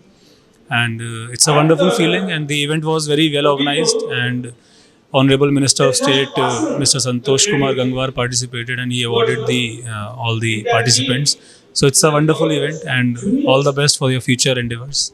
Yes, I think this event is a very nice initiative to promote the entrepreneurs and promote a sense of responsibilities for the upcoming generation. And I really appreciate the people behind this event who has taken the initiation for this. Any message to convey the today's generation? I think I'll just say that the 3Ds, that is discipline, dedication and devotion, are very important, and without this, success will not come. Tell me your thinking about medical line. Yes, we are planning to launch some few products in the medical line, but it's still in process. बहुत अच्छा लग रहा है आज जो क्रेडाई ने एक अच्छा कार्यक्रम चालू किया है. इस इवेंट से इंडिया के अंदर जो ऐसे कॉलेजेस थे जो बिजनेस एंटरप्रेन्योर थे जिनको कोई जानता नहीं था, उनको एक नया प्लेटफॉर्म मिला है यहाँ अपनी पहचान बनाने के लिए. और इन्होंने जो रिसर्च करी है उस रिसर्च में वास्तविकता में जो चेहरे सामने आए हैं, ये वास्तविकता में बधाई के पात्र हैं. ये क्रेडाई कंपनी पूरी जिन्होंने वास्तविकता में जो आज जो अचीवमेंट यहाँ करवाए हैं, कोई भी ये नहीं सोच सकता था कि मैं जो मेहनत कर रहा हूँ उसको कौन देख रहा है, लेकिन क्रेडाई ने उस तीसरी नेत्र से उस मेहनत को देखा, सराहा और आज सबको एक मंच प्रदान किया. मैं क्रेडाई के लिए बहुत ही शुभकामनाएं देता हूं. उनकी आने वाले भविष्य में जो भी कार्यक्रम होगा इनके साथ हम जुड़ के कार्य करेंगे और भविष्य में जितने भी योजनाएं इनके थ्रू आएंगी उन सब में इनका सहयोग करेंगे. This is one of the most iconic ये जो अवार्ड्स ये लोग ऑर्गेनाइज करते हैं हमारे आगरा से, ब्लैक इंक से हम लोग जुड़े हुए हैं. तो बहुत अच्छा लगा मुझे कि they gave us the recognition to our work. Last 32 years से मैं एज अ पीडियाट्रिशियन अपने चावला नर्सिंग होम को चला रहा हूँ और मेरी वाइफ गायनेकोलॉजिस्ट है, and they have given us recognise किया हमको one of the most affordable hospital के रूप में. तो हमारा शुरू से ये रहा है कि जितने भी पेशेंट्स हैं, डॉक्टर पेशेंट रिलेशन इतना अच्छा होना चाहिए, they should feel comfortable, and wherever it is possible जो भी हम लोग इलाज मुहैया कराएं वो जितना सस्ता हो पाए, that is much much better in the favour of the patient. यही हमारा ध्येय है, आगे भी इसी तरीके चलता रहे. जो हम कहीं सोचते हैं समाज में हम बदलाव लाने के लिए, तो उसके लिए एक जो ये प्रयास है, ये छोटे छोटे प्रयास वही उन्हीं में से एक है। तो अच्छा लगता है कि आज हम लोग सब एक सोच को रखते हुए उनकी उस तरफ आगे बढ़ रहे हैं और आज हम अपने भारत को एक उन्नत देश की तरह देखना चाहते हैं और उसी की तरफ सब हम लोग के प्रयास हैं। तो उन्हीं में से कुछ ऐसे महारथी कह लीजिए आप या एक्सपर्ट्स ऐसे हैं जिनको कि आज एज अवॉर्डी यहाँ बुलाया गया है, तो उन सबसे मिलकर बहुत अच्छा लगा। It's a very good and I would say it's a very good effort, and I think it would have been more better had they involved local people so that more and more people could participate in this, and then the criteria of the entire selection should have been more clear so that more people could join. दूसरी चीज ladies के लिए अलग एक category बनानी चाहिए उसमें, क्योंकि लेडी एंटरप्रेन्योर्स आएंगी तो बहुत कुछ उसका बेनिफिट मिल सकेगा। I am feeling very grateful for the organizers for giving me such an award and feeling very happy. Happiness unlimited. हाँ, वैसे ही ज्वाइन किया जैसा हमने सोचा था, उससे बेटर ही है, उससे अच्छा है और काफ़ी अच्छा एक्सपीरियंस है। मेरा टेप इंडस्ट्री में है जिसमें हम सभी तरह की टेपें बनाते हैं। मेडिकल टेप भी बनाते हैं, शू इंडस्ट्रीज़ के लिए टेप भी बनाते हैं, पैकेजिंग इंडस्ट्रीज़ के लिए भी टेप बनाते हैं। उसी के लिए हमें ये अवार्ड मिला है। उन लोगों को हम लोग ये कहना चाहते हैं कि आप लोग आगे आएँ, कुछ ऐसा काम करें जिस तरीके से हमें उनको प्राइज़ देने में बड़ा अच्छा लगे। जिस तरीके से आज अजय भाई ने इतना बढ़िया ऑर्गेनाइज करा, ऐसे ही हम आगे उन लोगों को भी होनर्ड करें। हमारे बच्चे हैं और जैसे आज हमें मिल रहा है, होनर्ड हो रहा है, ऐसे ही उनको बच्चों को भी अगर हम प्राइज़ देंगे और हम देखेंगे कि हमारे यूथ आके नए नए आ रहे हैं, नए नए इन्वेंशंस कर रहे हैं, नई फैक्ट्रीज और नए मतलब आइडियाज़ लेके आ रहे हैं, फिर हम उनको होनर्ड करें तो हमारे लिए प्राइड की बात होगी बहुत बड़ी। और मैं ये कहूँगा कि इस तरीके के अवार्ड जब हिंदुस्तान के किसी भी शहर में होते हैं, चाहे वो चिकित्सक हो, चाहे वो व्यापारी हो, चाहे वो किसी भी पेशे में हो, और उनको इस तरीके के अवार्ड मिलते हैं तो आदमी को इंक्रेजमेंट होता है कि वो एक अच्छा काम करे, समाज को एक अच्छा संदेश दे। इन अवार्डों से आदमी को काम करने की एक क्षमता मिलती है और एक संदेश जाता है समाज में कि हम कोई भी अच्छा कार्य करते हैं उसके लिए हमको अवार्ड मिलता है, तो और आदमी सोचता है कि और अच्छा काम किया जाए, जिससे आम जनता में एक संदेश जाए कि अच्छे काम करने से लोगों को सम्मानित किया जाता है। और मेरा मानना यह है कि इस तरीके के अवार्ड फंक्शन होते रहने चाहिए। जो अच्छे लोग समाज में काम कर रहे हैं उनको इस तरीके की बहादुरी के अवार्ड मिलने चाहिए। सर, आपके अकॉर्डिंग मेडिकल लाइन में इस टाइम पर क्या चेंजेस होने चाहिए? देखिए, भारत देश के अंदर चिकित्सा प्रणाली बड़ी जटिल प्रणाली है। हमारे देश के अंदर सबसे ज़्यादा गरीबी है, गरीबी के साथ साथ बहुत जटिल बीमारियां हैं जिनका सही तरीके से हमारे गवर्नमेंट हॉस्पिटलों में सही तरीके से इलाज नहीं हो पाता है। सबसे पहले तो यह है कि हमारे गवर्नमेंट हॉस्पिटल हैं जितने भी हैं, जिसके लिए सबसे ज़्यादा बड़ा बजट पूरे हिंदुस्तान सरकार जो है देती है शिक्षा और चिकित्सा के लिए, उनको ये सोचना चाहिए कि सबसे पहले हमें चिकित्सा का क्षेत्र अच्छी तरह से करना चाहिए और उसके ऊपर एक कमेटी बनानी चाहिए। क्योंकि बहुत सारे घपले होते हैं, सही तरीके से लोगों को इलाज नहीं हो पाता, वैक्सीनेशन नहीं हो पाती, समय पर लोगों को इलाज नहीं मिल पाता, मशीनरी नहीं लगा पाते और वो सारा पैसा ऊपर से लेके नीचे के लोग सारे लोग खा जाते हैं। जबकि मजबूरी होती है गरीब आदमी की, प्राइवेट हॉस्पिटल में जाता है, प्राइवेट हॉस्पिटल में बहुत महंगा इलाज है कि आम जनता का बेसिकली आम जनता की हैसियत नहीं है कि वो प्राइवेट हॉस्पिटल में इलाज कर पाए।